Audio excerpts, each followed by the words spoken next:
like a Hellcat.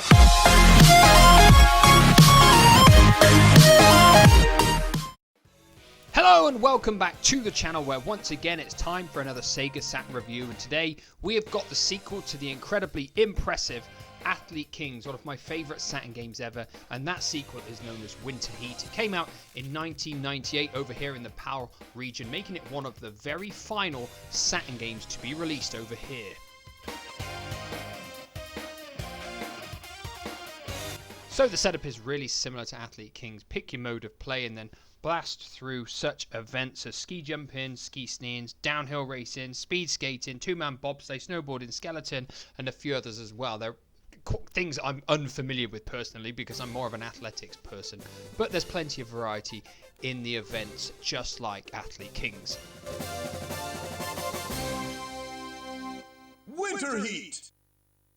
So once the main menu rocks around, you'll see you've got your 11 event heat, your arcade mode, your individual match, your custom heat, and options. Heading into options, you can change the game configuration, pretty simple stuff, leaving the tutorials on, the number of trials, the difficulty, whether you're audio, stereo, or mono. Pretty standard stuff going into the key configuration. I would usually suggest changing this from A and C to your speed buttons to A and B. I do find this easy to control because then I can use the A button as the action button. Of course, this is just a personal preference. You can check the Hall of Fame for all of the high scores on all the different events. It's pretty standard stuff, pretty much the same kind of stuff that you could do on Athlete Kings. You can go on a sound test as well if you want to really check all the different kinds of audio that the game has to offer too. Once you're back on the main menu, the 11 event heat is the main mode of play, very similar to the decathlete mode of Athlete Kings. Once you've loaded it up, you'll see you've got some familiar faces. You've got Rick Blade, the all-arounder, Carl Vane, he's an Alpine type. We've got BB, the British character, he's changed. We've got Alexa Wriggle, he's back for more action. So is Joe Kudoy. Got a different character there called Johan Stenson.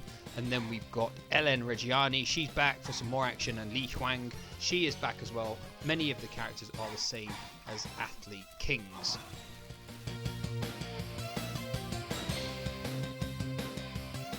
So like we always do, we're going to talk about how the game looks, how it sounds, how it plays, what kind of lifespan you can expect to get from it, and is it worth still playing today? And moving straight onto the looks, you will notice straight away that Winter Heat does not look anywhere near as good as Athlete Kings.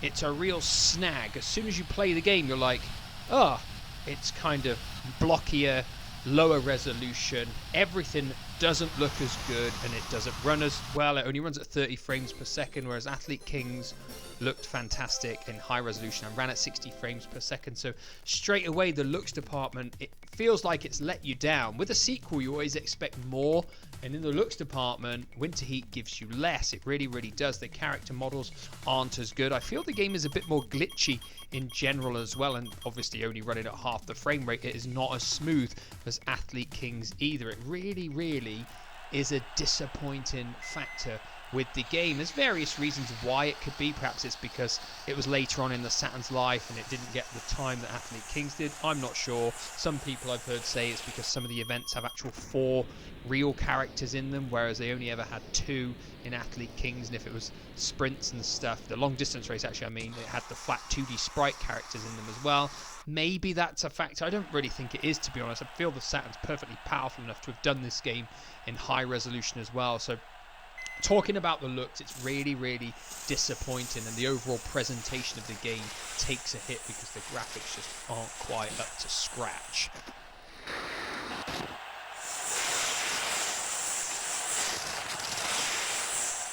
So moving on to the way the game sounds, it's a similar story to Athlete Kings. There's not a whole lot of music in the entire game at all.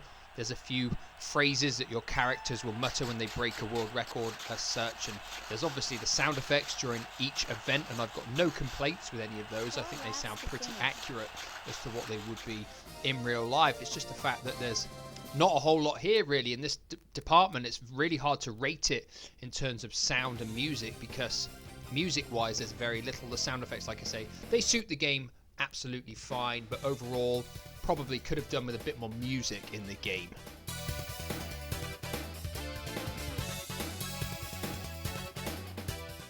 So moving on to the way the game plays, and it is really similar to Athlete Kings in the way you have your speed buttons that will usually be slammed really hard as quick as possible to build up speed, and action button. A lot more of the events use the D-pad as well to steer on this, and it is generally pretty similar in the way it plays to Athlete Kings. The problem that I have with the way it plays is that some of the events are slightly more complicated than they are on Athlete Kings, and you need to do a bit of steering, and the steering's not great, and slightly more complex mechanisms, if that's the right way of putting it.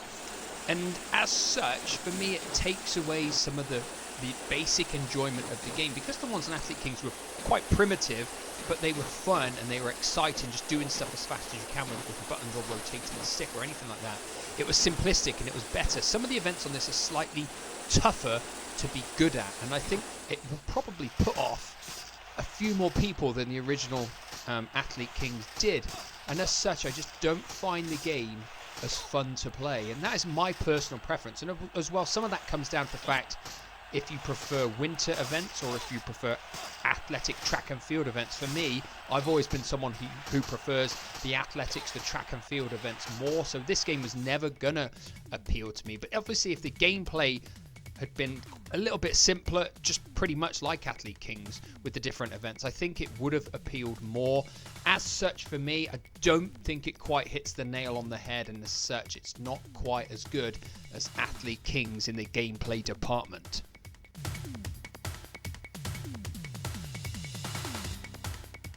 So what kind of lifespan can you expect to get from Winter Heat? Well, you've got your 11 events, which can be done in the main mode, the 11 event trial, where you go through each event one at a time, and it's broken down into 2 days, and you get a total score from doing all the events. You've got arcade mode, which is just like Athlete Kings, where you must hit certain targets to progress onto the next level. This is more difficult without a doubt, and it is definitely more of a challenge. You've also got individual events, and you could create your own event too, so there's a bit there to keep you going. The question is whether you're going to enjoy doing each of the events, and for me, I enjoy some of them far more than others, and this is a personal choice, absolutely personal choice. It's got that same appeal that Athlete Kings has, coming back to try and beat the world records, beat your own records, get the highest score possible, definitely. And if you're into the winter sports more, you will want to do that, similar to the feeling that I have with Athlete Kings, that I can load it up and try and beat some world records here and there. It's really a question of your own personal taste. For me, it doesn't have the lifespan because I don't have the interest in the events, but obviously for other people, your feelings may well be different.